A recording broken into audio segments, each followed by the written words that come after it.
நாங்க 67 ஆட்சிக்கு வந்த பிறகு கூட 73 சாவர வரைக்கும் எங்களை பெரியார் மன்னிக்கல. நல்ல முதலமைச்சர் கலைஞர், திமுக நல்ல ஆட்சி, ஆனால் சமரசம் செய்து கொண்டார்கள். நான் சாகர வரை தனித்தமிழ் தான் கேட்கிறேன். பார்ப்பன பணிய ஆதிக்கத்திலிருந்து வெளியே வந்து சாதி இல்லாத ஒரு சமுதாயத்தை படைக்க வேண்டும் என்றால் இந்தியாவில் முடியாது. நான் தனித்தமிழ்நாடு கேட்கிறேன் கேட்டுட்டே இருந்தவர் பெரியார். அவரை கூட தேச விரோதம் உங்களால் சொல்ல முடியாது. ஏன்னா அவர் சொன்னதுக்கு பின்னால காரணம் இருக்கு. அண்ணா காலத்துல 2 எம்பி டெல்லியில ஜனசங்கம் பிஜேபி. அப்ப எங்களுக்கு ஆபத்து இல்ல, எங்க மொழிக்கு ஆபத்து இல்ல, எங்க இனத்துக்கு ஆபத்து இல்ல, எங்க நாகரிகத்துக்கு ஆபத்து இல்ல, எங்க பண்பாட்டுக்கு ஆபத்து இல்ல, எங்களுடைய வாழ்வியல் உரிமைக்கு ஆபத்து இல்ல.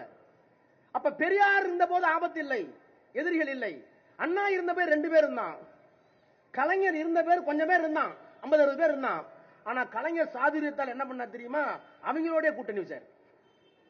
கூட்டணி வச்சப்ப எங்க ஆசிரியர் என்ன சொன்னார்? என் குருநாதர் நான் தீகாரம் வந்தேன். வீரமணி என்ன சொன்னார் ஆசிரியர்? ஐயோ போச்சு, கொள்கையை விட்டு விட்டது திமுக, கடுமையா எழுதிட்டு இருந்தாங்க. அது நீங்க பாத்தீங்கன்னா மலர்லயே எழுதியிருக்க மாசு.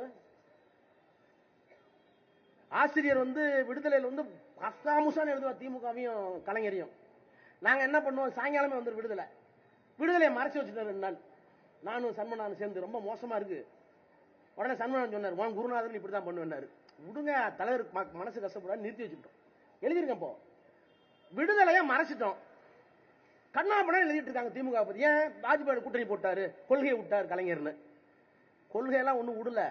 அவருக்கு அவர் பெரியாராவே இருந்தார், நாங்க அண்ணாவே இருந்தோம், அவ்வளவுதான். அண்ணா ராஜா ஜோட்டு கூட்டணி செஞ்சப்ப இதே பெரியார் தான் சொன்னாரு. எல்லாம் திட்டினார்ல, போச்சு போச்சு போச்சு எல்லாம் போச்சு, அண்ணா போய் சேர்ந்துட்டார், ராஜா ஜோட எல்லாம் போச்சுனாரு.